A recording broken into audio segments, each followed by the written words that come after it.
Small step for man, one giant leap for mankind.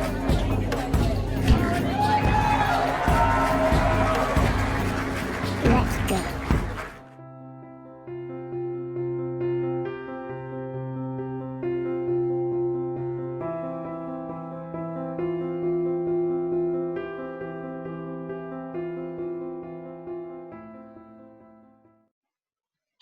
Good morning, afternoon, evening, night, depending on where you are. Welcome to the UnFuckIt discussion. We're going to do a series of conversations on prepping, and today is going to be our first one on this.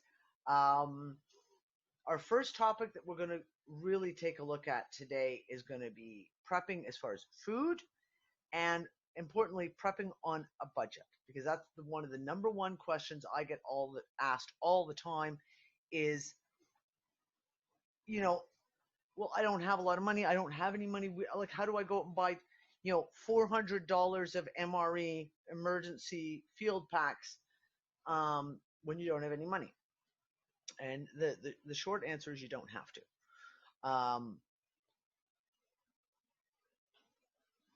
So I want to talk about a little bit of basic stuff on prepping, because we're going to kind of go to the beginning. I want to kind of create a little bit of a discussion that is going to be pretty straightforward for anyone. So you don't have to be a prepper. You don't have to know anything about prepping. We can kind of go through this and you guys can ask questions if they come up. Okay.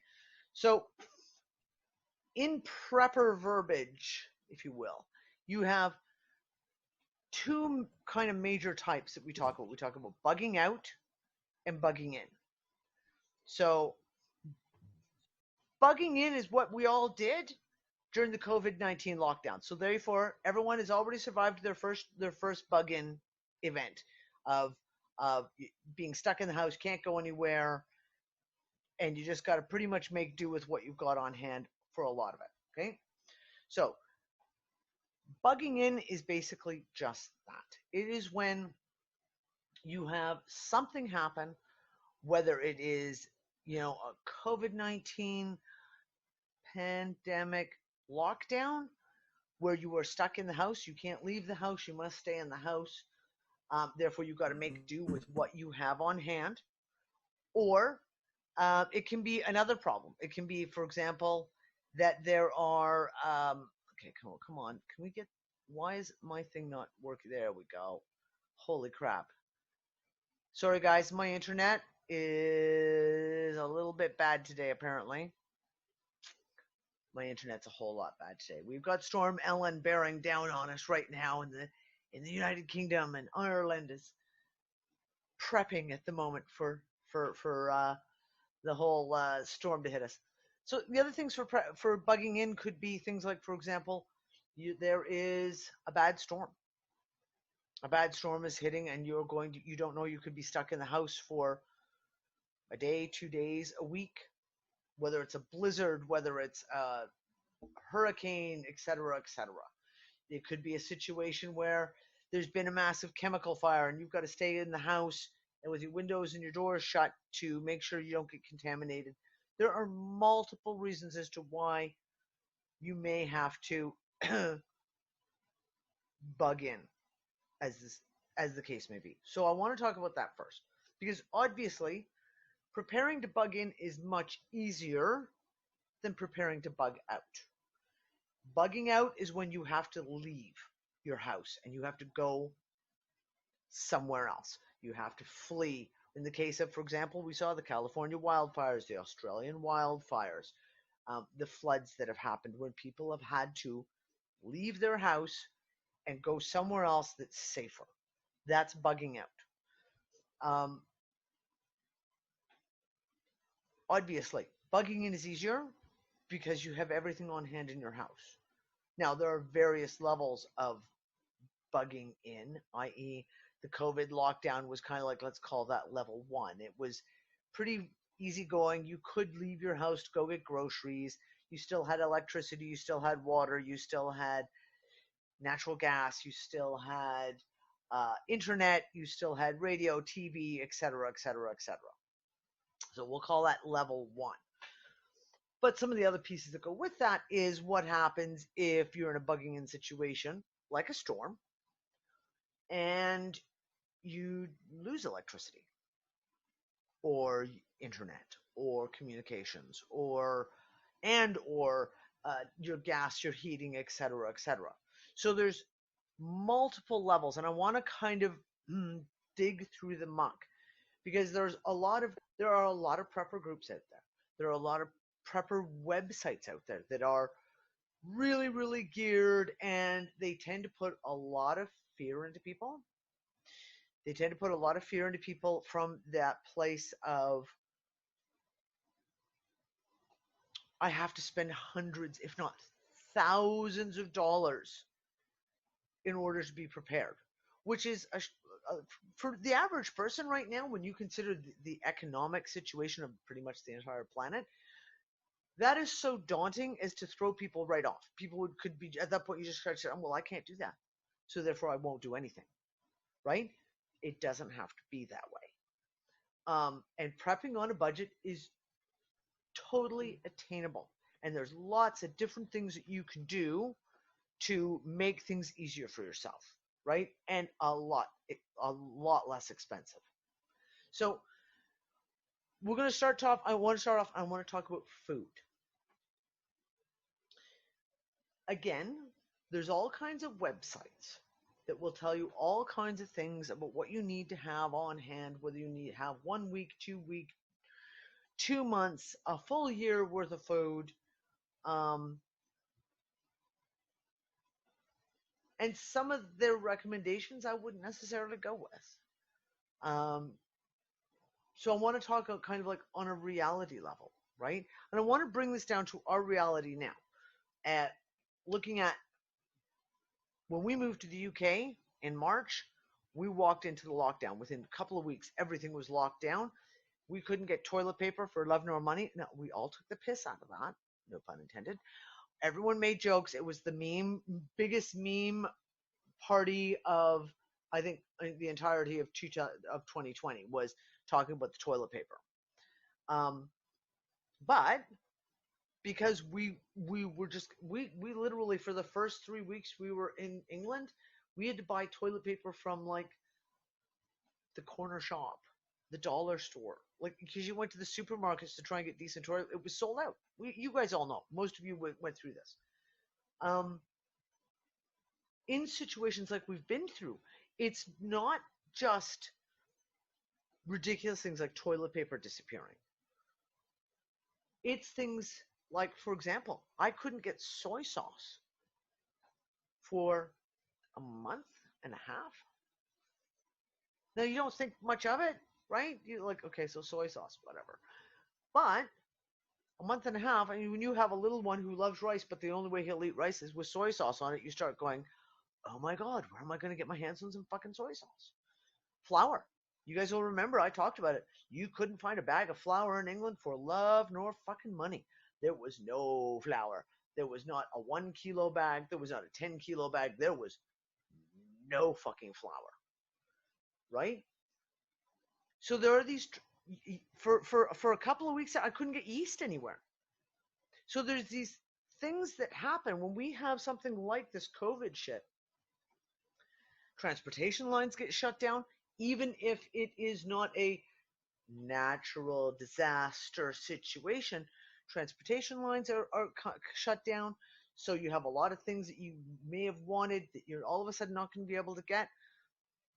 These are the little things that, so instead of buying one bottle, you buy 2 bottles. You buy 1 bottle of soy sauce, buy 2. Put the other one away in the cupboard and just save it. And when you use up that 1 bottle, you go into the cupboard and you pull the secondary bottle down, but then you immediately go out and buy another bottle to replace the one that you've left in the cupboard, or 2 bottles if you've got them on sale. There are a lot of things that you can suddenly not be able to find. Coffee. I know, 2 whole weeks without being able to buy espresso coffee. End of the world. Hello, this is me. No coffee. I did find coffee. Wasn't great, but I had coffee. These are the little things And these are what we'll okay. These are what I call level 1 prepping. It's like if you have a little extra in the house, then you're never going to have to worry if the supply lines get cut down and all of a sudden you can't. Now, it goes to much, much deeper than that because, for example, in the States, in some areas of Europe, it was like people were saying they couldn't find baby formula. Well, now we're in it. This is really like when you start talking on this kind of level, like holy crap, people need baby formula. Yes, I know breast is best, and you'll only hear that from me. Um, but if someone is feeding their child infant formula, they don't have a choice then to just switch over most of the time. So they're going to need to have something to replace that with. So we've seen enough frickin' disasters, lockdowns, enough transportation issues. We've seen enough bare shelves in supermarkets that I would hope everyone has that little thing in their head of like, oh, yeah. I need to have a little more food online. Now, I saw a really, really brilliant graphic, and I've actually included it. I'm going to include it in the article that'll go with this show. If I can get it to load up. And it was they done it was one of the prepper websites had done a survey. Below is a summary of some of the striking findings from our 2012 poll of U.S. adults. 44% did not have a first aid kit. 48% lacked any emergency supplies. 53% do not have a minimum 3-day supply of non-perishable food and water at home. That's major. 55% believe that local authorities will come to the rescue if disaster strikes. We can all giggle here. 52% have not designated a family meeting place if they're separated during an emergency. 42% do not know the phone numbers of all their immediate family members. 21% do not know if their workplace has an emergency preparedness plan. 37% do not have a list of the drugs they're taking. 52% do not have copies of health insurance or identification documentation. That's 2012. With some of the stuff that we've seen going on, you're going to guarantee that people are going to become, I would hope, a little more prepared, a little more realizing that they need to have at least some stores in, like an extra package of toilet paper, just in case the stores decide to run out. So I put together just some really brief lists. With an addendum to this, when we're talking about base ingredients, it's also important to know how to cook those ingredients. So I can tell everyone they should have at least 10 kilos of flour on hand at all times. But if you don't know how to bake a loaf of bread or make some biscuits or make pancakes, having that 10 kilos of flour isn't going to help you. So along with when we're talking all this stuff about preparing, we also need to talk about knowledge too, and we'll get into that in a second. Okay, so yeah, you want to have in the house basic non-perishable, which means you can go buy. Fuck, it pissed me off when I saw this in England here during the lockdown.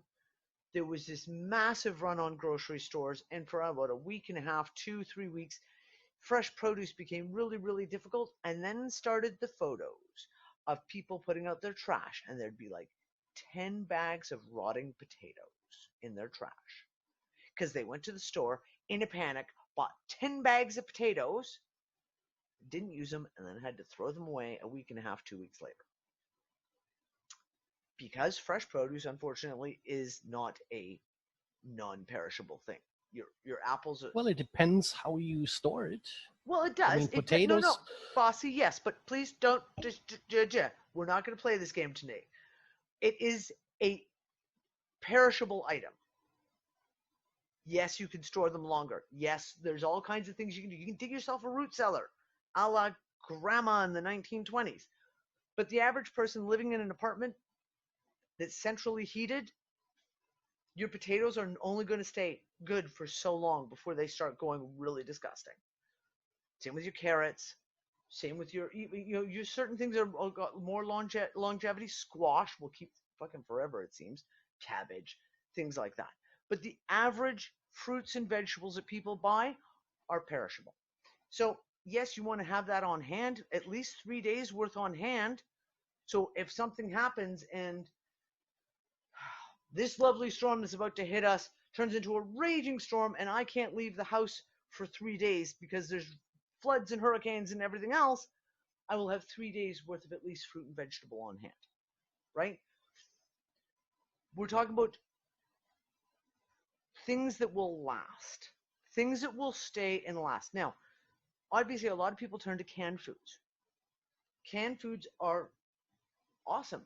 I always have cans of stuff in the house. I keep cans of, as an emergency, cans of baked beans, cans of prepared soup, cans of tomato sauce, cans of chickpeas, a few things like that. Yeah, like exactly, Lori. Beans, refried beans. If you always have a few cans of stuff on hand anyway, you can always, pardon the pun, but beef up a dinner, make things a little better, right? You got your rice, you can always cook it with a can of soup, and then, oh, hey, look, it's all exotic now. A little bit of dried oregano on there. Now you've got an exotic meal instead of just plain white rice. So when we talk about this stuff, things like on baking side. And if you don't know how to bake, it's about time you learned. I'm sorry, guys. We're all grown-ups.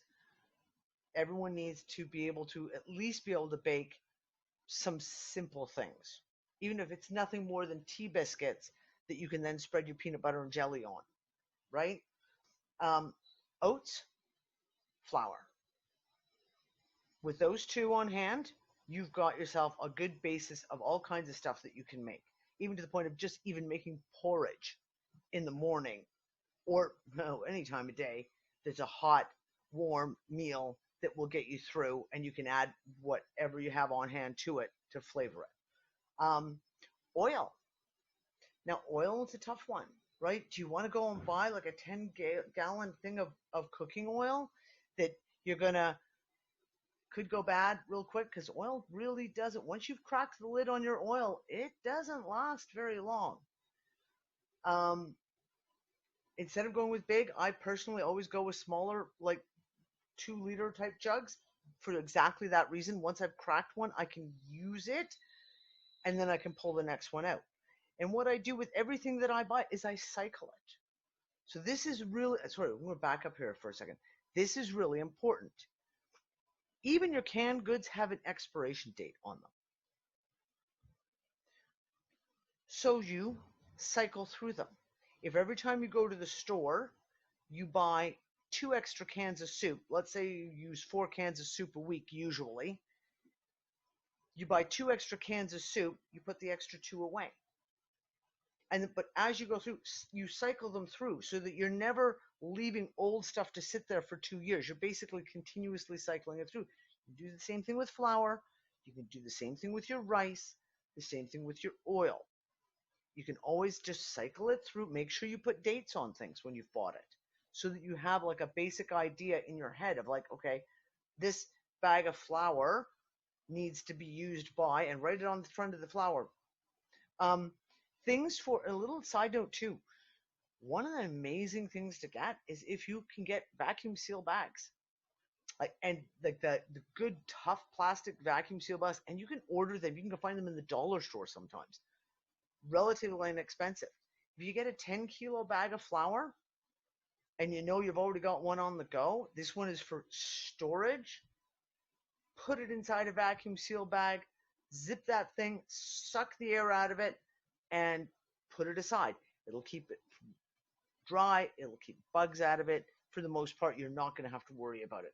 It's just, if worse comes to worse, put a plastic garbage bag around it. Like wrap your 10-kilo bag of flour with plastic garbage bag, tape the shit out of it so that even if something does get into it, like mice or something like that, you will see it and you'll go, oh, something's trying to get into the bag of flour. Oats, anything that you buy in large quantity. Rice. Rice is another basic one. If you have rice, you have calories. It will keep Okay, it won't keep forever, but let's face facts. Rice, as long as you store it well, will keep a long, long time. And you can add anything to it to make it tasty, if you will. But the things that go along with things like baking stuff, and this is one for me that I thought about too, is the fact of a lot of times we don't think, and on most of the sites that you see, they don't talk about the extra baking stuff, things like yeast. Now you can make your own yeast and you can keep it going, or you can buy packets of yeast and have them put aside. Again, they have an expiration date, so you cycle them through. Baking powder, baking soda. Baking soda, soda bicarbonate, will keep you going forever. Like you can use it for fucking everything, from washing clothes to brushing your teeth to like you name it, you can bloody well use baking soda for everything, right? So you can't make baking soda. Like Gorf just said vinegar in the chat. Yeah, vinegar is awesome. Worst comes to worst, you can make vinegar. How many of us even have a clue about making baking soda? I know I don't, which is why I went and bought 5 kilo bucket of baking soda, so I have it on hand. Certain things we can do ourselves. We can make our own vinegars. You can make you can make your own spaghetti sauce. You can make your own soup. You can make all these things, jam, even nut butters. If you have access to the nuts, you can do those yourself. Certain things you can't make. So for me, those are the things that I've take a specific go, I can't make baking powder, so I will make sure I always have an extra. I can't make baking soda. I don't live very close to the sea, so getting some sea salt is not going to be easy, so I'll make sure I have extra sea salt on hand. Oh, no, Sonia, a tour of my pantry and kitchen would be terrifying. I have shit stored everywhere. The entire top of my cabinets, my kitchen cabinets, are bags of flour. They're 2 kilo bags of flour, and they're each one of them in their own Ziploc bag to keep them fresh. But this is kind of the things I start thinking about when I start thinking, because there's a lot of stuff I can make. I can make my own jam. I can make. You can find honey even in the wild if it came down to it. No farmer out there is going to be able to make you baking powder or baking soda. Or let's say, I find it very hard to believe you'd be able to find someone who can make it for you. So these are the kinds of things that I have put a stock in, right? Spices. I went 3 weeks, couldn't buy a jar of turmeric anywhere in England when we were here, because that transportation between Asia and England had kind of broken down there for a while. So if you really, really like cinnamon, if you really, really like turmeric, these are the times where you go and buy a bag of it. And if, for example, I have in my freezer, I have a 1 kilo bag of cinnamon and a 1 kilo bag of turmeric, because I use the shit out of both of those. And let's face it, if supply chains break down, that stuff's coming all the way from Asia. It ain't going to make it here today. I can't grow it here. So I have a stash that I keep in a Ziploc bags, in their packaging, in the freezer to extend their life as long as I can. They're just little things to think about. If you love a certain exotic spice, make sure you have a little bit extra on hand, just in case. So dried goods, beans, peas, lentils, all of these kinds of things. Sorry guys, I've been in the garden today, so ignore my very dirty fingernails. Beans, peas, lentils. But again, they're awesome, but you have to know how to use them too. It's all great to put 10 kilos of dried navy beans in your pantry, but you may want to get a recipe to make baked beans out of those, or at least how to cook them in some way, shape, or form, so that it's no use prepping out and buying stuff that you don't know how to use. That's part of prepping. It's not just about buying food. It's going to be also about gaining the knowledge to be able to use the food that you've bought, right? Pasta. Same thing. Pasta keeps. Pasta, you don't need electricity to keep your pasta fresh. And same thing. If you've got pasta and you've got tomato sauce or you've got soup or you've got whatever you have on hand, you can always make a meal out of it, regardless. A little side note someone just put into my head was things like pectin. And Deb will get a giggle out of that. Preppers never talk about pectin, about ordering pectin. Pectin is, I guess you would call it a chemical that comes mostly from apples and apple peels, but that's the thickener that thickens all your jams and your jellies. So if you've got tons and tons of wild blackberries, if we're surrounded by wild blackberries everywhere, you can make jam from it, but it's going to be really, really, really runny if you don't have any pectin. You only use a teaspoon of the stuff. It's not like you need pounds and pounds and pounds of it, but it's just a little thing. It's one extra little thing that you don't see discussed on prep sites, right?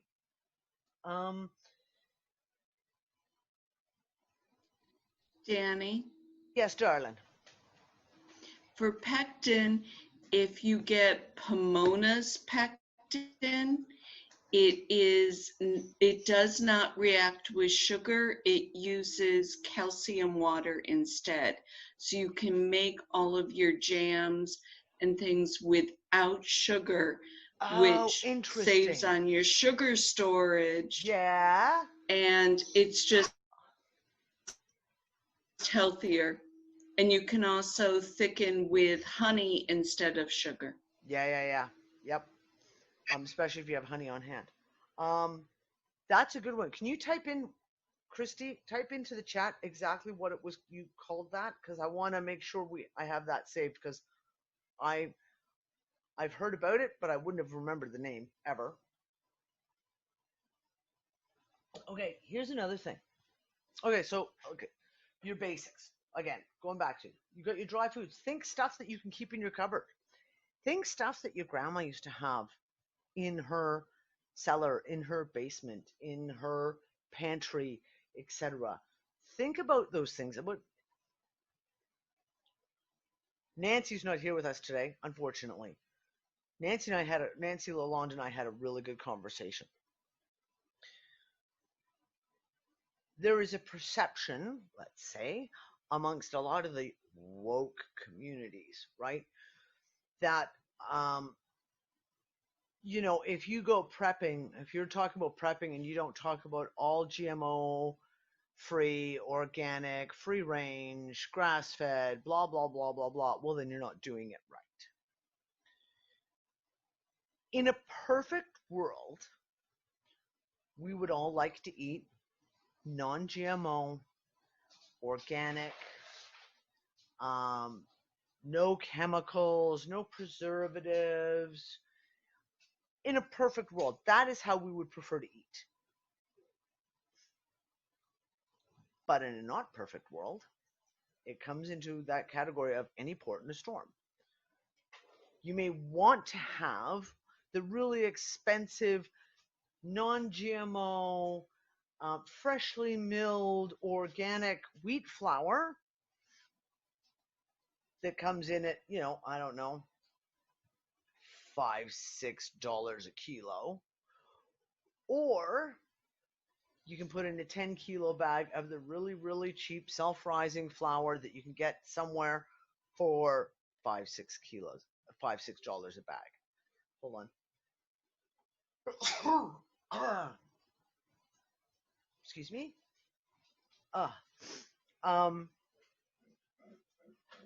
You might like to have the all organic dried lentils, or you can just go get the cheap dried lentils. You're going to let them out. Thank you, love.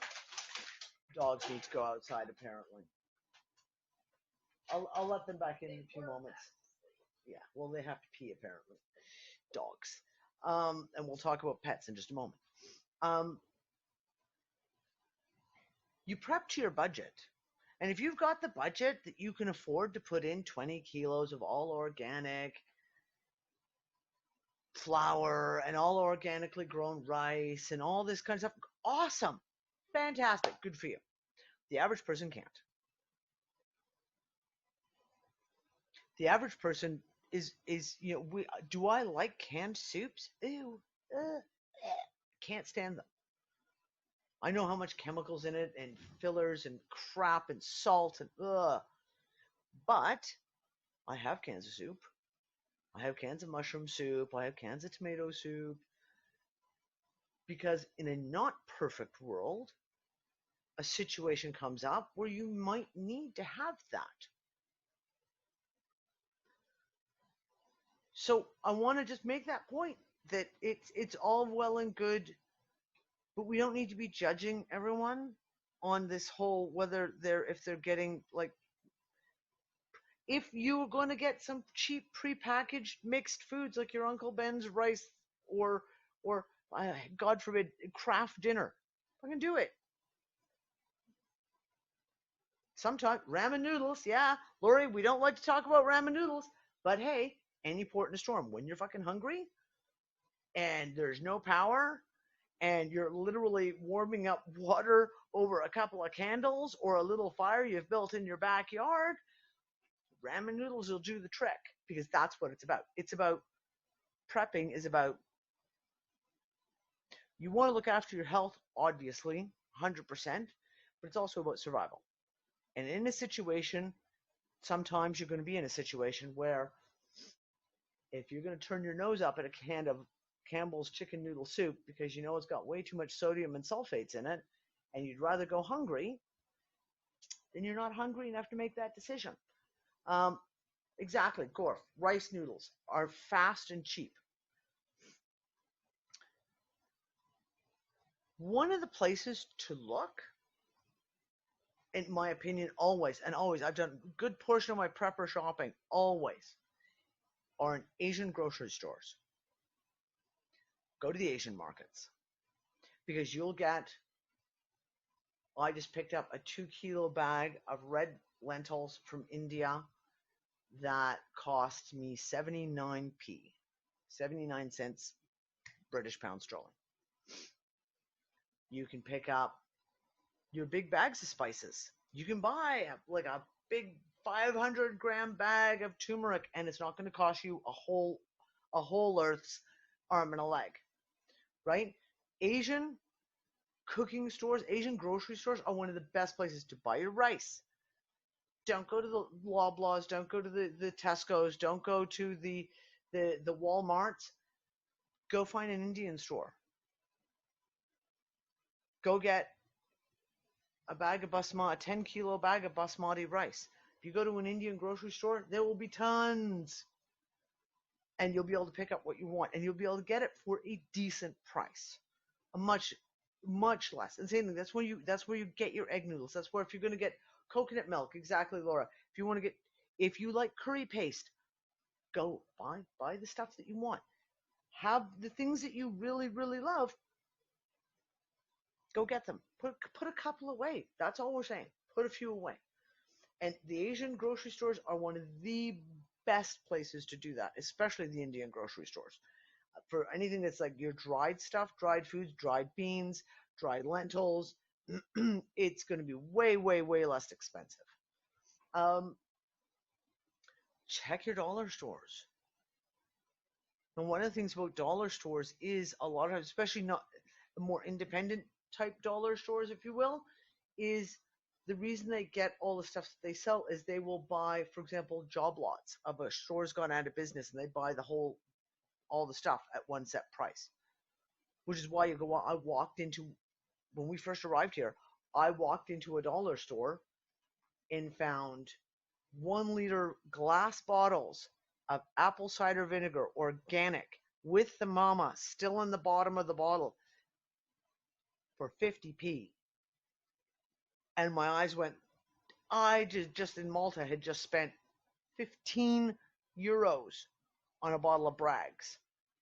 Needless to say, I bought 4 bottles, right? Because that's when you find it. It's on sale. Ha ha! Gonna get that snafu. Mine. Put it away. You walk in and you get other things that you just randomly find, and you can find some great stuff. Another thing, nuts, seeds, while not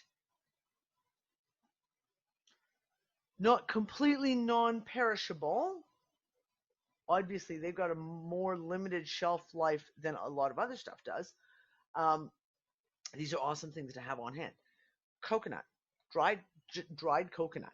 You can add dried coconut to anything, and it becomes sweet. It becomes lovely. You can make cakes out of it. You can throw it in with your rice to make something really, really fancy. Dried coconut is really good for you.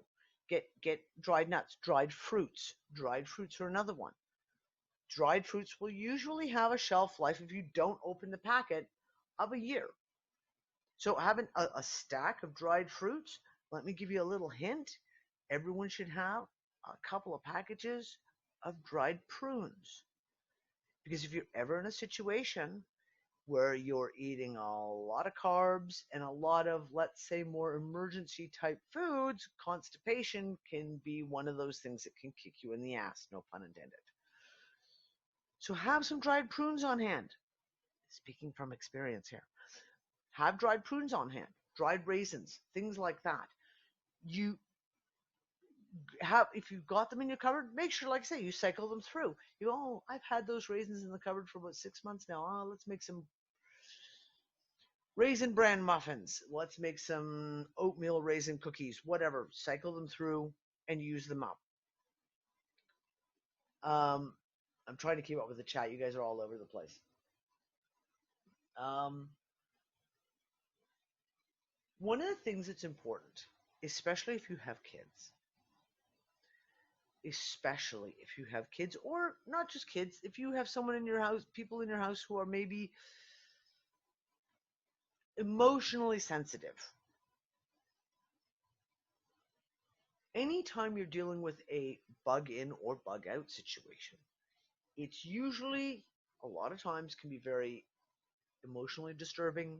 It can be very upsetting, depending on what the problem is, what the issue is that's causing you to have to bug out or bug in. So sometimes you need to have on hand, make an effort to have on hand, the comfort foods. The things that you can serve your kids that will make them feel like things are normal. Things aren't terrible. And if that means things like having, I don't know, a couple of extra bags of cookies, a couple of boxes of craft dinner. You can be like, ooh, we're having craft dinner tonight. Oh, isn't that special?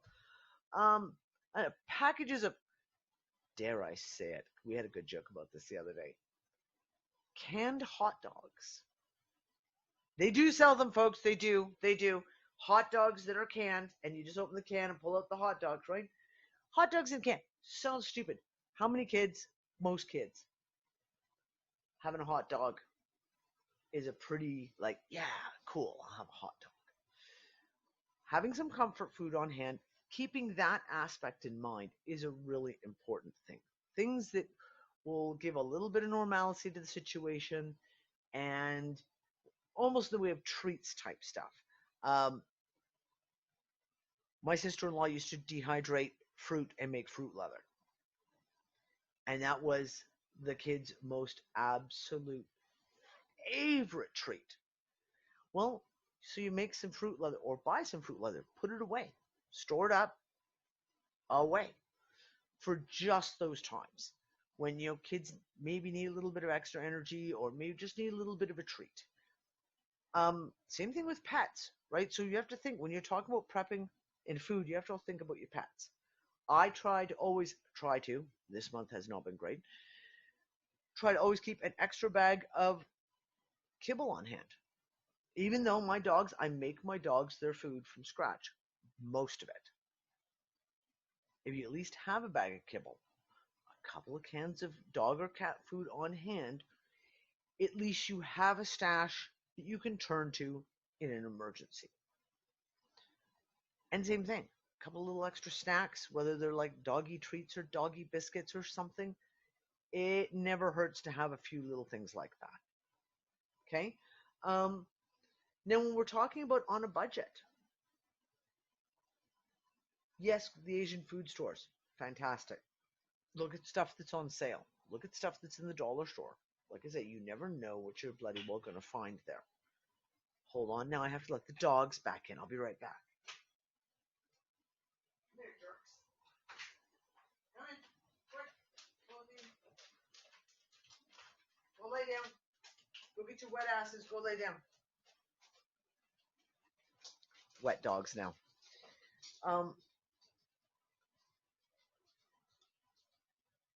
Preparation stuff. Preparing your own stuff. Things like you've heard, I've talked about it before, about dehydrators. I love my dehydrator. They are just awesome. Absolutely awesome because you can do so much. I scored a dehydrator on Marketplace. I was looking at them, and the only things I could find were the round ones with the round trays that have got one temperature setting, and you go. And I've always had those, but I really lusted after like something a little better. And one of the brands I was looking at, which is 120 quid new, someone listed on Marketplace, and I picked it up for 40 quid. It had only been used once. We've already made our money back in the amount of beef jerky I've made, in the amount of herbs that I've dried, like made my money back easily on it. Look for secondhand. Look for thrift shops. Things like dehydrators are the type of thing, unfortunately, that people are given as like wedding gifts, shower gifts. Someone thinks it's a grand idea and gives it to someone, and then the other person never ever freaking uses it. And 10 years later, it's in a box in a cupboard, and they go, "Oh, just give it to charity. Just give it to charity," right? There's a lot of things you can look around for. Pressure cookers, canning pots. That's what I need next. One of my next purchases, I need a really good canning pot. So this is the kind of thing. But you don't have to buy this stuff new. Sure, putting out 120 quid on a dehydrator is a little like, ugh, but you can find them secondhand. Getting a pressure canner would be ideal. I'd love to have one. I'd love to have one. So my eyes are open. My eyes are open now. I'm watching the marketplace. I'm watching places like eBay, things like that. I'm going to go down to local thrift shops and see if I can pick one up, because you never know what you can find. A lot of this stuff doesn't have to cost an arm and a leg. One of the things to remember is one of the easiest ways to prep is to do it gradually. Like, we can all sit here and finish the show and go running out and go buy 10 kilos of flour, 10 kilos of rice, 5 kilos of dried chickpeas, and I don't know, a liter of molasses. And you can do that anyway.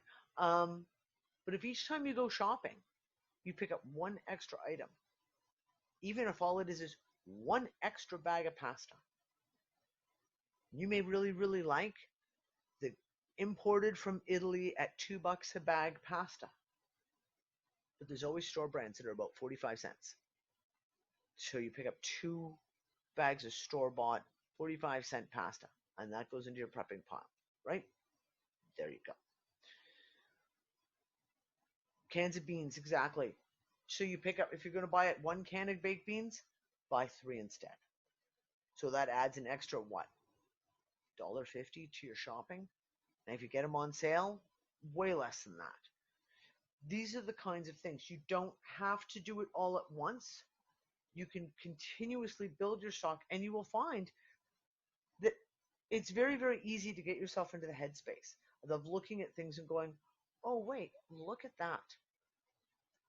I bought, a couple of weeks ago, I walked in somewhere and got Instant Birds custard. It was on sale for like 35p. Not only half my family likes custard, but the only thing I have to do is add milk to it and then warm it up. And then there's a dessert that you can put with, over berries or slices of raw, whatever you've got. I may not use it right now, but at some point in time, I'll probably get used. I can make an effort to use it if I want to. So this is the kind of thing. Like, keep your eyes out for the sales. One of the other things is things like, for example, even remember juices. If your kids are absolutely die hard, they must have their apple juice every single day, then you're going to want to make sure you have a couple extra cartons of apple juice put away. And same thing, you can build that up by each, if you always buy 3 cartons a week, so start buying 4 a week and put 1 away. Little things like that. So I'm trying to catch up with everyone here. So I mean, then you have things like, for example, if you have the ability, grow food. If you're growing your own food, even if you have a balcony, you have a flat or an apartment, and you have a balcony, if you can grow a couple of tomato plants on your balcony, if you can get one of the the big plastic boxes or wooden boxes, grow potatoes. Super, super easy. If you have potatoes, you're all good. That's my rule. So, tomatoes and potatoes. Everything else is gravy. It's all perfect. Peanut butter. Peanut butter is really, really important. Now, obviously, if everyone in your family is allergic to peanuts, not the best choice.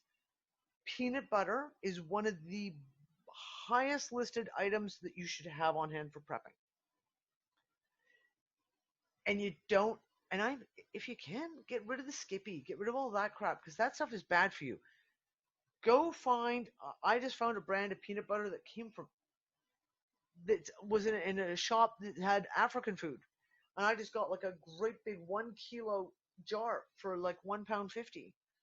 I haven't seen peanut butter that cheap in ages. And the ingredients on it are peanuts and salt. That's it. Anything of the nut butters, those are one of the most important things you can have for prepping, because they are high protein, high energy, high concentration of protein that you can put on anything. You can put it on a cracker, you can put it on a cookie, you can put it on a piece of bread, you can just put it on a spoon and eat it if you have to. Right? Even having a few things like, a couple of those horrible protein bars. If you have some protein bars stashed away, it's okay. It's like instant food, instant nutrition in an emergency. We used to always keep them in the car. We used to always keep a package of them in the car, a couple of bottles of water and a couple of things of protein bars in the car. If you ever break down on the side of the road, at least you got something to eat and something to drink.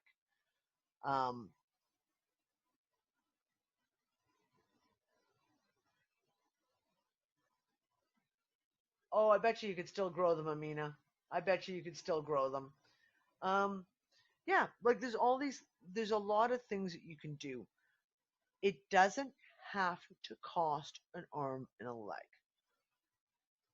Like I said, my first stop is always go to the Indian grocery supermarkets.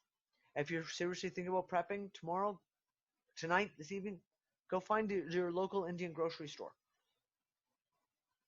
Asian grocery store, Filipino grocery store, doesn't matter. Find one, and you'll be able to pick up a whole lot of stuff for much, much less expensive than you could at the grocery stores, right?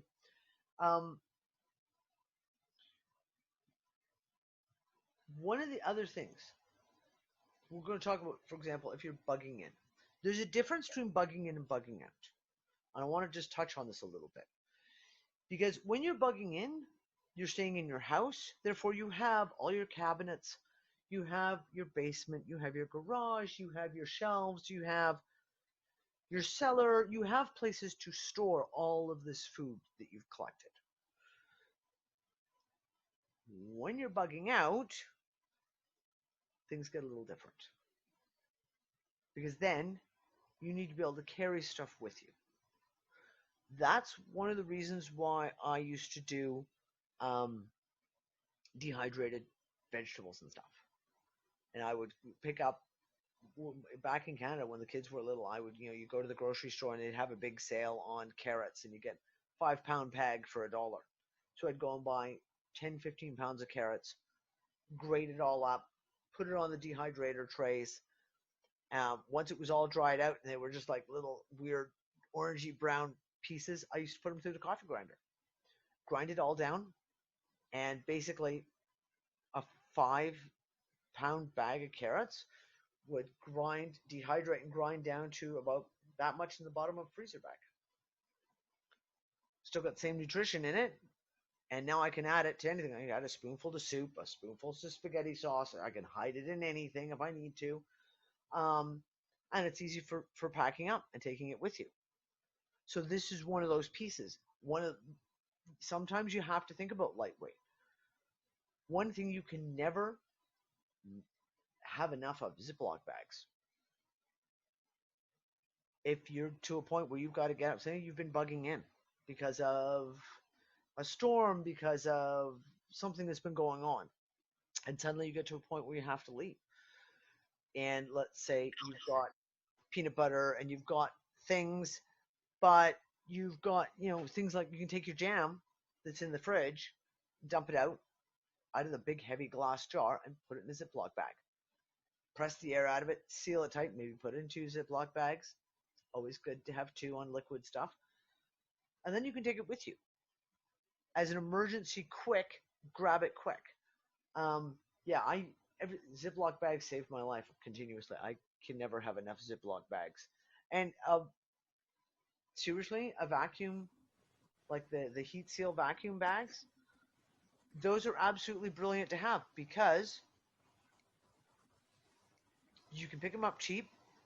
You can even pick up the little teeny heat sealing bags. And hell, you do the whole thing with the straw. You suck all the air out and then just heat seal it. Super easy. Super, super easy. And really, really cheap. And when you seal things like that, food like that, it makes such a difference for longevity. A huge difference for longevity. So before we go on, does anyone want to add anything to that list? Anything you think that I've missed that we should be adding to that list?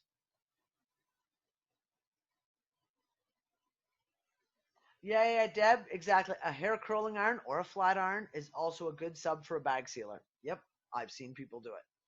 Yeah, tea, exactly. I'm sorry, bossy. Yeah, when I said coffee for me, obviously. Tea, if you love tea, get extra. Doesn't cost much. Put it in the freezer. Put it in Ziploc bags. Press out all the air. Chuck it in the freezer. It'll be fresh for ages. Yeah, Lou, I haven't got into the candles and stuff like that yet because that was the non-food stuff. I was going to get to that.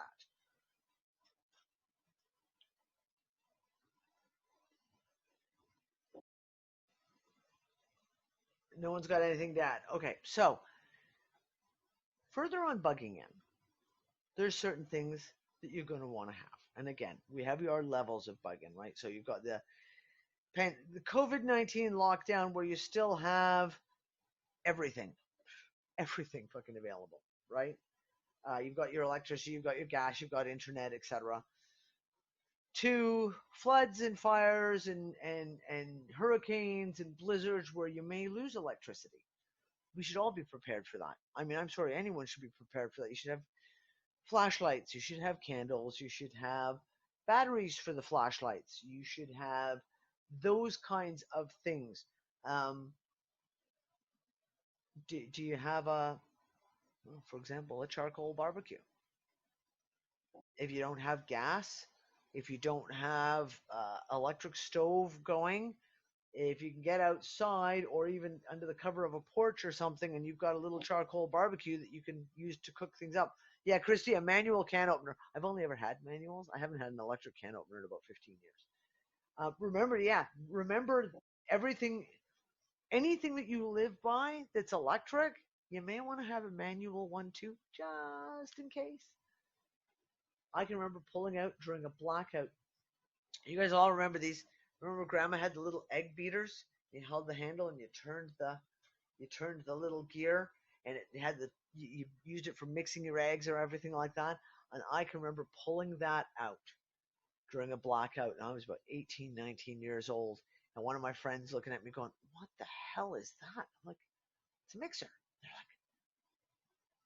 like, "I've never even seen anything like it." Yeah, you know what? I mixed that cake batter just fine, all manually. Yeah, Val brings up a really good point, right? There's a lot of stuff that you can buy now that can be powered up in the car. It's a really major stuff. You can get from anywhere from a coffee maker to a toaster to a microwave oven. Don't have a microwave oven; they're terrible for you. Um, Hot plates, like there's so many things that you can power up from your car. Also, remember, if you're going to power things up in your car, make sure you have the car turned on so you don't kill your battery. If you kill your battery, then you're not going to be doing jack shit until you can get a jump, right?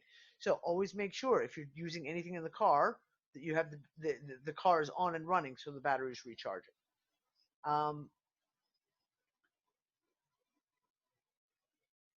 Yeah. Green ozone, yes. Pocket fishing poles, things like that.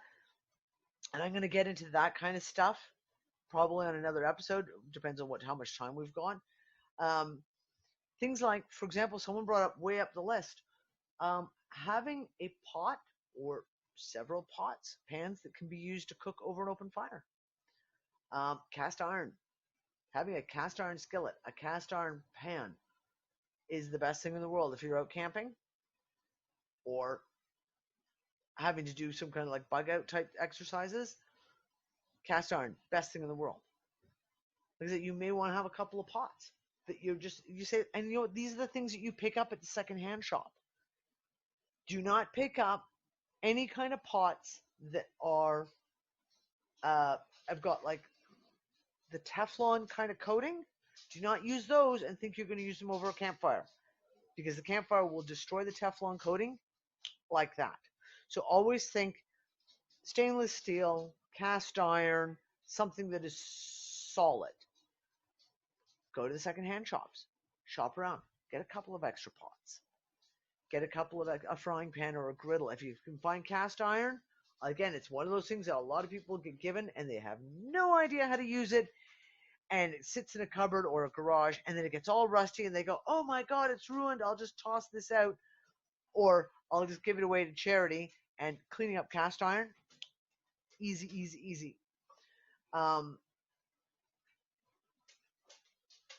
Deb, you're funny. Kid Deb just said, no cast iron in secondhand shops here. I'm in prepper land. No one gets rid of certain items. Yeah, I know. That's the unfortunate thing. Sometimes you don't want to live. Sometimes you don't want to live in an area where people are really, really into that stuff, because then you never find the stuff that they get rid of.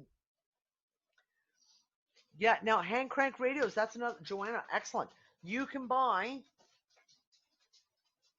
I bought one for Nick for Christmas. Oh, God. 10, 12 years ago. And it got the hand crank on it for the radio. So basically you're charging your battery yourself. It had a radio, it had a USB plug, so you could charge your phone off it. You could hand crank and charge your phone, charge your device. Those are, you can find those all over the place. You can find them all over the place. Those are really, really excellent to have, because same thing. You run out of electricity in the house, or even if you're on the move, if you've got one of those hand crank chargers, at least you can recharge your phone back up, even whether you're using it for GPS, whether you're using it to make phone calls, doesn't matter. Yeah, Sony, burning Teflon is toxic. Once you have a scratch in a Teflon pan, throw it in the garbage. It's done. Yeah, hoses, things like that, rope. Again, we'll get into that. We'll get into that stuff. How to build a bug out bag. That will have to be another whole one, because I'll have to get Nick involved on that one. When you're dealing with bugging out, you are dealing with a whole different kettle of fish, so to speak. You have to think about, can you move it? Do you have room? Can you carry it? Is it way too much? That's where foods become very, very different with what you're going to take. I do not like the MREs. Those are those emergency. If you talk about prepper packs, the emergency field, 1 month of food, they're MREs and they're nasty. I'm sorry. I don't care how much you pay on them. They're nasty. And I don't care if they say they're organic and chemical free. Yeah, you can get a few of those. Yeah, it wouldn't hurt to have a few of those on hand. Would you want to live off those for a month? No. No. I'd rather haul my 10-kilo bag of rice with me and put it in the boot of the car and with a pot than try to live off of MREs for a month. You would never shit again, let me tell you. I'll just warn you on that one. One of the things that is really, really important, and I love England for this because it's brought this all back for me so much so. Foraging.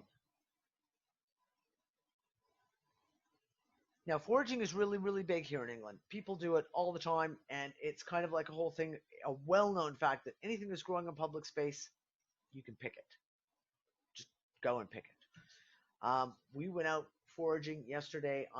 Or 2 days ago, I came back with a nice bag full of rose hips that I'm drying right now, a huge bag of blackberries that we picked, and a couple of big handful bunches of yarrow and herb willow and St. John's wort. And that's just what we went for a walk as a family, and I always have bags and scissors with me just in case. Foraging is really important. This time of year right now is the ultimate time of year to go foraging because there's food growing everywhere. So if you've never gone foraging before, if you don't know what edible plants look like, look locally and find a foraging group.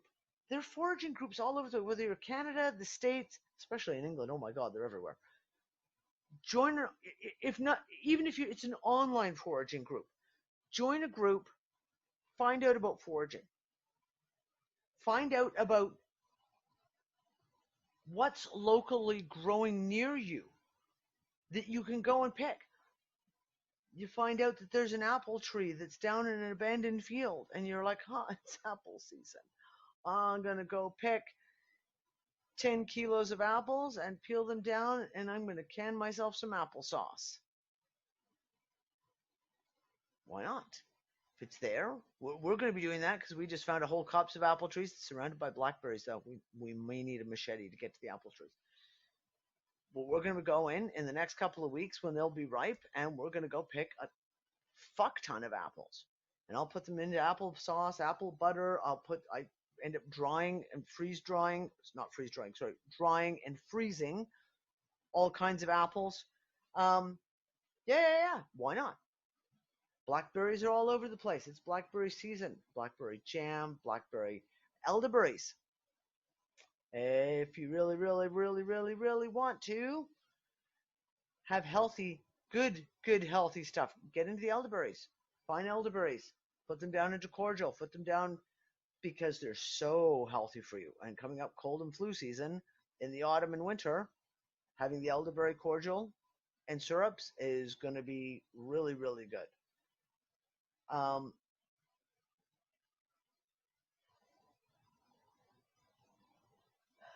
Deb, never dehydrated garlic and onions in a room filled with wolves. Here's another one. Never ever dehydrate chili peppers in the house. I just about killed everyone in Australia. I was making dehydrated peppers, and then I was stewing down peppers, and we had about 5 or 6 different types of chilies. I made some wicked hot sauce, but I cleared everyone out of the house for 8 hours while I was doing it because you couldn't even go in there without your eyes burning out of your head. Yeah, you get okay. So Christy, thank you for bringing that up. Fermented fruit chutneys comes back to the whole thing. Do you know how to make a jam? Do you know how to make pickles? Do you know how to make a chutney? Do you know how to ferment food? These are amazing skills to have in a generation where people really have lost a lot of that knowledge. When we're talking about the vast majority of anyone under the age of 40, I'm sorry, I'm not going to be insulting here, but I've met very few people under the age of 40 who know how to bake bread or make soup from scratch, right? Deb, maybe I need you to put together a video on doing that. I don't know how to ferment. I'm going to fucking learn. That's one of my things on my list. We've got veggies going to be coming out of the garden, and I'm going to be fermenting them. Because it's so healthy for you, and long-term storage double bonus there, super healthy and long-term storage. These the kind of talents that we need. It's not just about prepping. Prepping is not just about buying stuff. Prepping is about preparing yourself. It's about preparing your family. I had a conversation with one of my good friends years and years and years ago in Canada. And she brought up something to me that I'd never even considered before. And that was, we were talking about prepping because she's a big prepper too, like I am. Things we were buying, things that we were putting down, things that we were making sure we have in stock. And she had just bought a whole pile of bouillon, right? Like beef and chicken bouillon, just like big ass sack of it. The idea being that no, it's not healthy for you. No, we don't particularly like the shit.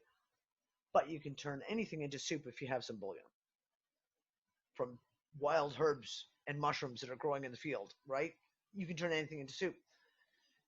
And then she brought up and said, if part of the prepping is also prepping your family, in certain things that you might eat, in certain things of how you might act or be going through and doing things, right? And I had never thought of it. In the fact that we were talking about soup, and I was like, I've never fed my family soup for dinner. Never. Sometimes you got soup for lunch. Sometimes it's just soup and sandwiches, but never soup by itself. And I literally that week made a big thing of bone broth and made soup for dinner. And everyone was like, that's it? We're just having soup? 12 years later, we have soup for dinner all the time. And I know that when it comes down to, if it came down to a thing of like, if you were prepping out and you have a bug out situation and I had to make a bowl of soup, my kids would eat it like that because they're used to eating soup. But if your kids have never eaten soup, it could be shocking to them. For example, if your kids have never been camping, bugging out could be kind of scary. But if you take your kids camping, they have that kind of, they do those acts. They go on foraging walks. They go on campouts, things like that. Then if the situation ever arises, it's not going to be as emotionally shocking to them as it might be if they've got no prep whatsoever. Right? So these are some of the little things about prepping.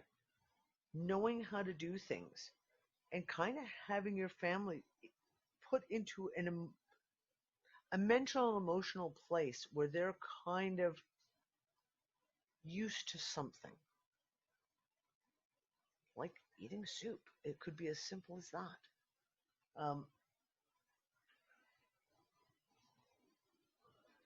Yeah, I mean, I've done soups like that too. That you just keep adding to them and adding to them and adding to them. Yeah, we should get Deb to do a podcast on because she's always canning stuff and all the rest of it. And I'm okay at canning. I'm okay at doing things like tomato sauce and jams and some chutneys and things like that. But I'm certainly not highly experienced. But that's my learning curve. This next as the garden starts putting out more and more produce, I'm going to be learning all about canning and pickling zucchinis because I'm going to have a ton of them. So that's one of my things that I've set for myself. I need to learn more about that so that I know how to do it. I also need to find some fucking jars. That's the killer right now. Cheap jars. I need fucking cheap jars. Danny, did you mention water? No, I haven't mentioned water. That's exactly what we're going to talk about, though. Water is an important one. We take water for granted all the time because it comes out of a tap. We turn on the tap and we don't realize how much we take for granted that it's there. It's just always there, right? Now, and I've talked about this when we were in Malta. Because Malta is known for having water shortages and having water turned off occasionally. I used to, when we would buy bottled water like this, when we finished a bottle of water, I would fill it up with tap water, mark it with a big T or tap, and it would go outside in our storage area. So I had, when we left Malta, I had,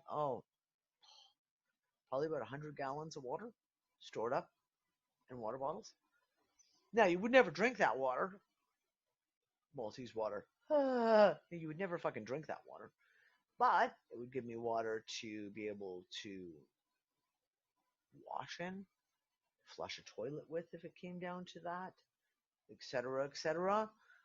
So that's one of the things I always tell people, like, get used to storing, you should have at least, really, anyone should have at least 10 or 20 gallons of water in storage at any time, because the fact that water can go out. We've all had power blackouts and things like that, when all of a sudden you can't get water out of the taps, or their city is doing something, someone's cut a water line, all of a sudden you go a whole day without water.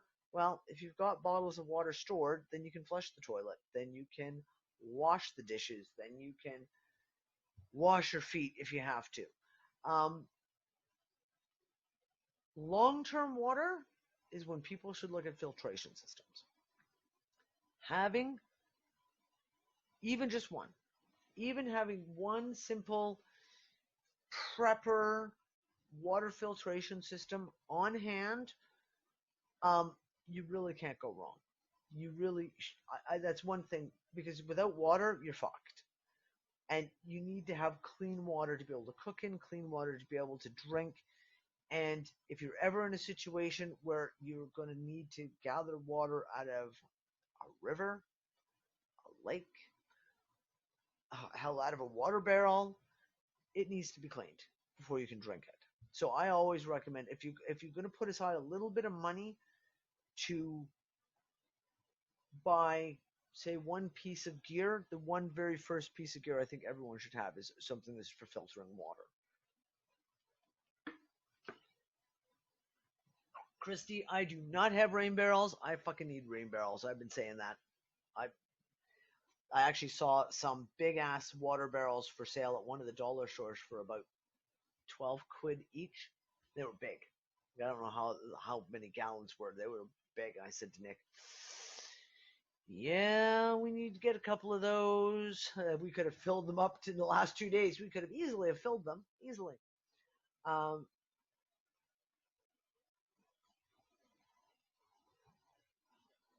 And just really catching up with everything. Yes, the water barrels. Water's an important one. Water's an important one. And things like, I'm sorry, and again, any port in a storm. We can all be perfectionists and be like, oh, I only want spring water. Or you can go get one of the other things I have on hand is pool shock. If you have pool shock, which is what you dump in a swimming pool if it started to develop algae in it, yeah, it's not the greatest water for drinking. Definitely not. But it's better than no water. And pool shock is cheap. You can get it at any pool store. You can buy it online. Hell, even Walmart sells that shit. Small little container of pool shock, and then knowing how to use it properly. You'll have the ability, if you have to get water out of a bird bath, you can, and you can clean it. Yeah, and mix it outside. Don't mix that shit in the house. Having filters. Another one. This is a really good one. Coffee filters. Everyone should have a good stash of coffee filters, because that shit is so useful for everything. From a basic water filter, just to make water to wash often. If you have to get out of a running river and you pour the water through a coffee filter, it'll filter off any bugs, any floating debris that's in the water. Won't clean the water, but it'll get floating debris out. You can use it in so many different ways, from making your own tinctures to making your own concentrated oils to making anything. They never go bad, and they're dirt cheap. It's a good thing to have on hand.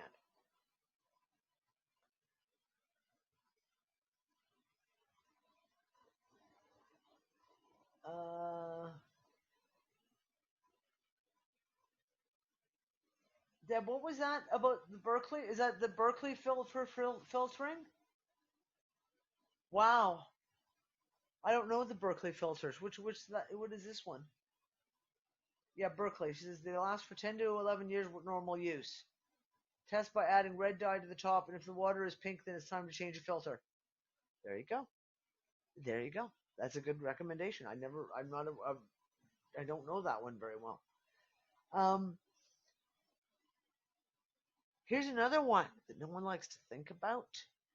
If you're ever in a situation where you don't have a flushing toilet, if it's a matter of just lack of water, that's a different thing. You can take water that you've stored and just dump it in the toilet tank if you want, and flush it, and there you go. But if you have no sanitation, what are you going to use? Now, you can buy a camp toilet very, very easily. You can get them in the next couple of weeks. All the camping gear is going to get really, really cheap again because people are going to realize they didn't go camping this summer and start selling shit off. You may not like this idea, but it works really, really well, and that is kitty litter. Yes, kitty litter, if you don't have a toilet, makes, especially if it's clumping kitty litter, it works really, really well, and you can clean it up, and then you can bury the waste out, away from your house, away from your garden, away from any running water, of course, obviously. But it does work. Having a big bag of cheap kitty litter on hand is not necessarily a bad thing, because you can always use it for a secondary toiletry system if you need to. 5-gallon buckets and cat litter. Exactly, Lori. Exactly. I mean, listen, I've known people 5-gallon buckets, kitty litter, and actually, get a toilet seat and stick it on the top of the 5-gallon bucket, so it at least feels somewhat normal. That's the other thing. Look for your buy and sell for camping gear. Camping gear, especially, like I said, we're coming up on the end of August. Summer vacations are going to be over. People are not going to be going camping as much once we get into September. That's when you're going to find, usually you can find some really good deals. Look around for a camp stove. One of those ones that just takes the little Coleman, the good North American one. Good Coleman gas stove, right? Just put the canister on it. Away you go. Things like getting a tent cheap. Things like getting cooking utensils to go camping really cheap. It's, you know what? It's a great thing to have. And trash bags. Yes, Lori, that goes in my the things that you need that are not food related. Things like matches, candles, batteries, trash bags. I cannot emphasize how useful trash bags can be. Duct tape and WD-40. Duct tape, WD-40, and you can fix pretty much everything. Yeah, listen, this is when I talk about knowledge, right? Because we're not everyone's in here talking about pooing and making you make yourself an outhouse if it comes down to that. Making a composting toilet situation is not difficult. Not difficult at all. I mean, you can't do it in an apartment, obviously. But if you've got a house and you've got even a little bit of land, making a composting toilet, it's not that difficult. That's, again, what comes down to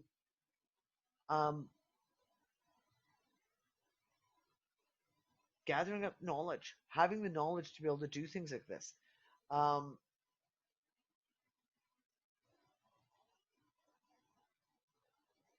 Yeah, Jelly. Gail, exactly.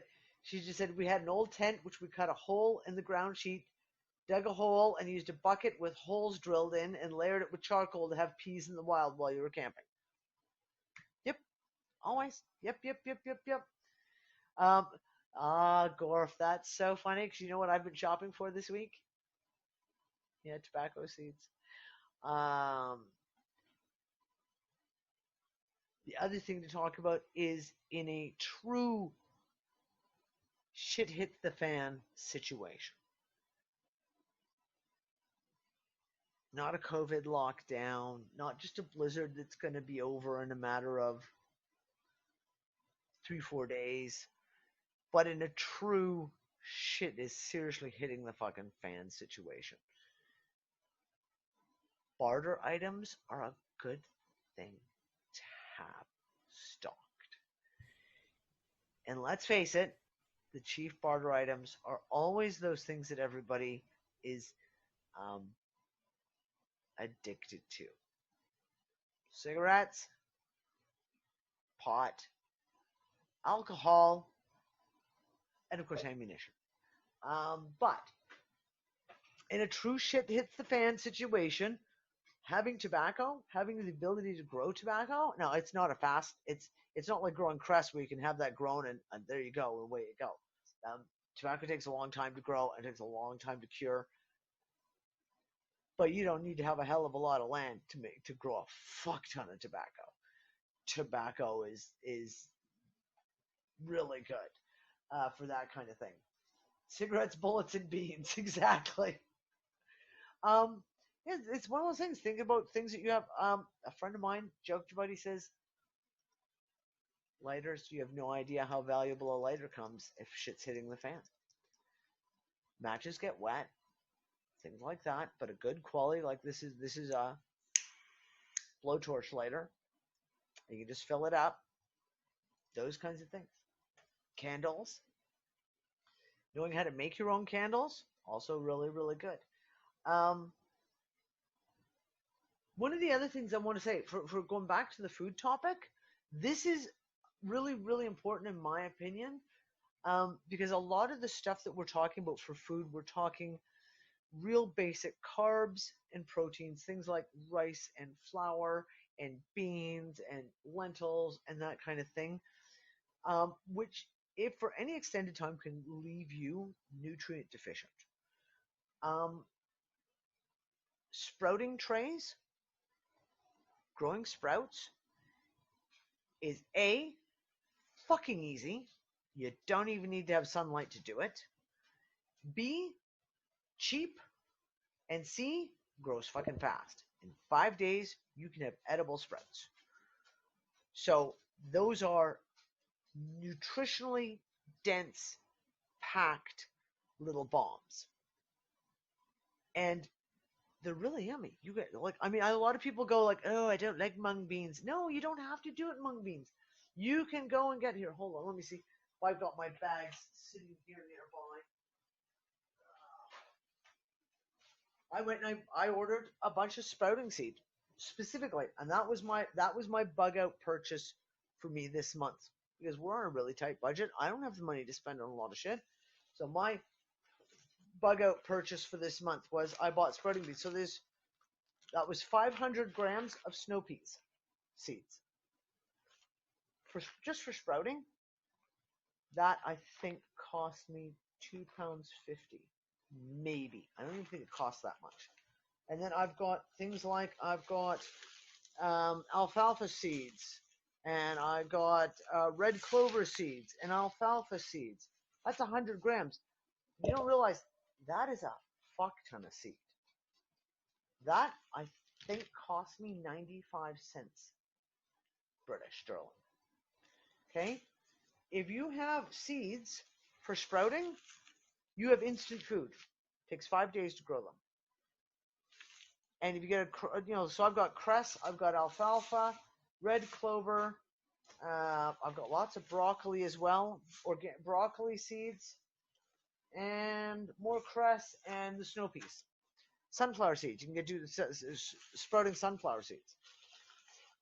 And they stay right now. They're all packed away. These will actually go into long-term storage, so I will pack those in a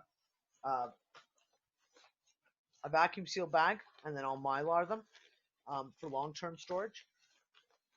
I also recommend, if you have any land at all or any available, even if you don't, if you're ever in a bug out situation, again, we're talking about shit hit the fan, you should have seeds. You should absolutely have seeds to be able to grow some food, even if you've never grown so much as a bean before. In a shit hits the fan situation, You find a place where you can grow something and go forward. As another thing that I have invested in, and I actually didn't, it was a gift from one of my viewers who is really lovely. After a show I did a year and a half ago talking about seeds and growing, he gifted me a special seed vault. And it's got 40 different vegetable seeds in it, different types of seeds, and they're specially stored so they will be good and viable for up to 15 to 20 years. Those seeds never get touched. I will never open those unless it comes to a shit hits the fan situation, because the moment I open that special packaging, you're going to limit the shelf life on them. But I've got tons and tons of seeds. Seeds you can get, and again, in a perfect world, we want only heirloom, organic, heritage seeds, etc. And I have a lot of that. But if you can go to your local dollar store and you can pick up 3 packs of beans, peas, and tomato for 50 cents a packet, fucking do it. No, it's not ideal. You don't know what they are, except, but then you have them. And you've always got them. What have you spent? You can spend £2, get a couple of packets of seeds that you've got then. If nothing else, you've got something to trade with. Yeah, I don't know, guys. What is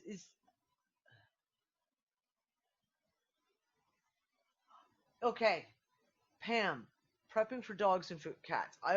We did talk about this, and I said the fact of having extra kibble for your because even if you don't feed your animal kibble, at least have some because of an emergency stash. So, my dogs don't eat canned dog food, but have cans on hand just in case you have a situation. Even in a bug out situation, you've got cans. You can take 3 cans and chuck them in the bag, and away you can go. Right? I freeze dog food. I make the dogs all their own dog food, and I freeze their dog food. So I try to always have at least one good package of pre-cooked dog food that's in the freezer. I could absolutely can it if I had enough jars.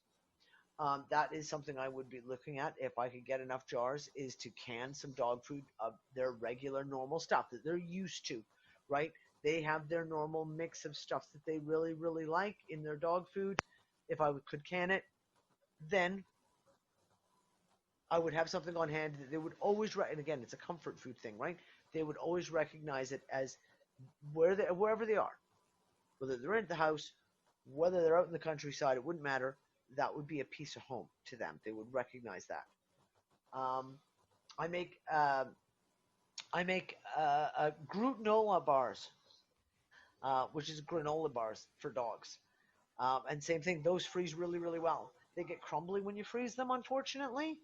But for long-term storage, I have them in the freezer, and if I need to pull them out, I just can pull them out, and then I've got frozen granola bars, and it's all really. The recipe for my dog food and my granola bars is in the UnFuckers recipes section. I'm pretty sure I've got it in there. I will double check and make sure. I will double check. Things like, yeah, for example, birds. If you've got birds, you should have extra bird seed on hand. If you've got snakes or reptiles or whatever, you should always have extra food on hand for your pets, because you never know.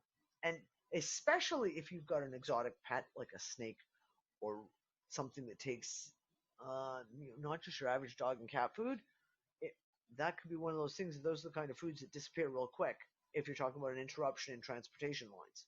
So that's one of the things to definitely have on hand extra of.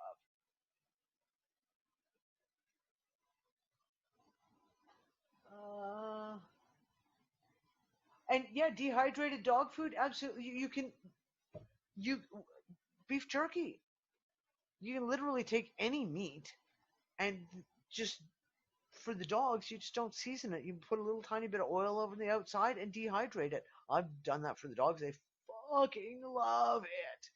That's their most favorite treat. When mommy makes them dehydrated dog treats, like some jerky, that's one of their most favorite treats. And that same thing, if you get that, I always err on the side of caution because it's meat, so I'm a little bit OCD about that, and I keep it in the freezer for long-term storage, and then just pull out little pouches of it for during the week, and it'll thaw out, and I can give it to the dogs.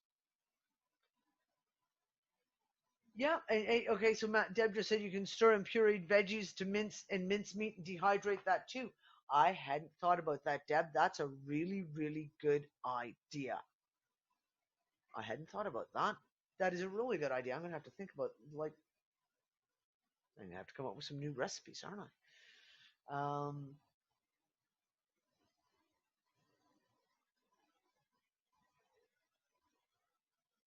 Oh, you guys are funny. Foraging is an important one, guys. Learn what grows near you. Learn what is edible near you. I think everyone should know that information. I just found out that hazelnuts grow around here. So guess what? And they're going to be in season next month. So guess what? I'm going to be out fucking foraging like crazy for. I'll be picking hazelnuts like crazy, and chestnuts as well.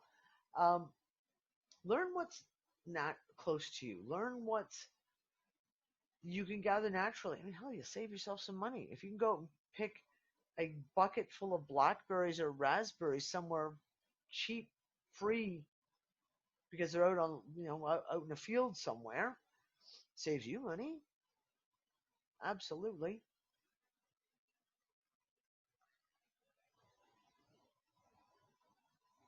Oh, you guys are funny. Okay, so I am still working on the Unfuckers Unite website, but we're close. We're really close. Penny has been helping me a lot. Like, no, she's helping me with everything. I'm not gonna lie. Penny's been helping hugely. We are really, really close. Like maybe 48 hours, and we'll be able to relaunch the Unfuckers website. I have. Well, I'm going to say I finished the library. I finalized the library till I start adding more books to it, which will always be happening. But the library is ready to go. I have an extensive collection of prepper books, prepper documents, an extensive collection of on all different subjects of prepping, from construction, like how to build a composting toilet, how to build solar farm stuff, how to build a lean-to, a barn, how to build a house, all of that, to everything you can imagine with prepper stuff, really. I've got a pretty good recipes section. I've collected up a lot of old cookbooks. I don't mean old as in like from the 50s. I mean old like from the 1500s. Some good recipes in there, because you talk about foraging stuff, right? Like these are recipes that have been used for hundreds of years, old school canning. So if you're talking about being able to make things without any technology, these old school cookbooks, pardon me, are the way to go. Definitely the way to go. I've got a huge health section, with everything in it from homeopathy to aromatherapy, a massive collection of herbalist books. And I've got also a pile of very old medical books. And again, just because it's old doesn't mean that it doesn't have value. There's a lot of stuff in some of these medical books that talk about things like back when poultices were poultices and everyone used them, including the country doctor, that no one does anymore, and that knowledge is lost. So I've got a huge amount of old documents, including I have a whole thing of surgical documents, the surgical study books to become a doctor in the 1800s. I figured that would be handy. You never know. Oh God! And then of course everything else. Like there's my God, in the recipe stuff, there's stuff on canning, there's stuff on preserving, there's stuff on making your own liquor. Lots and lots of books on making your own liquor. Because making your own alcohol is a really good idea. Trust me. I want to make some blackberry wine. I've got this thing in. I want to make some blackberry brandy. That would be awesome. So yeah, hopefully,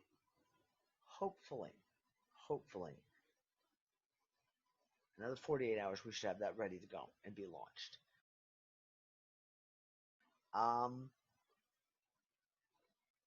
By way of a warning, everyone's going to have to re-register again. If you were a member of the Unfuckers website before, your membership will become invalid, and there's nothing we can do about it. I've been trying to work around shit, and I've kind of been warning everyone that you may have to start the whole registration process over again. We've had to dump a bunch of old things as well on the site, old plugins that had old data on them that we're going to have to reload a brand again new, and that means all the data will be lost. So everyone's going to have to register again. If you're one of the members who was on the yearly payment plan, and those payments have come out for you, those will absolutely carry forward. I have a full list of everyone who was on the, I take copies out of all the payment stuff, everyone who was on the yearly payment plan. That is all saved. You just need to contact me so that when you register, I can assign it that you're on that, so to speak. I can even register you for you if you wish. Not a problem, but you got to let me know how you want me to move ahead with it, whether you want to register or whether you want me to register you, and then I will enter all the data manually. Okay, so message me on Danny, DANI, at rts.earth.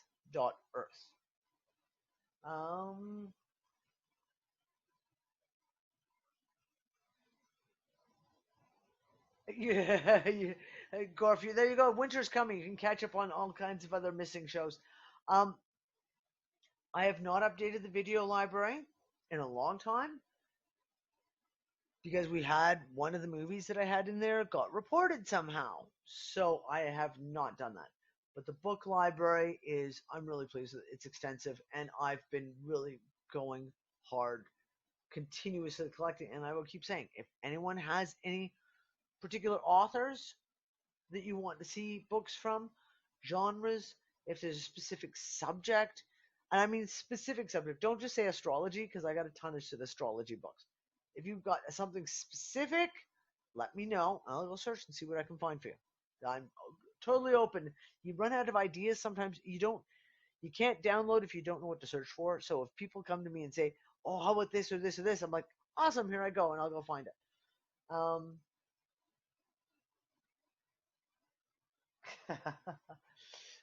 Okay, well, darlings, I'm going to let you go early today because it's pouring rain, and the dogs are going nuts, and the internet is now deciding to go all spastic as well. So I'm going to let you guys go. I'll see you next Wednesday for the UnFuckIt discussion. And yeah, give me any feedback. Give me any feedback on what we've been talking about today. And if you have ideas, let me know. Okay? Say goodbye to everyone. Bye, guys.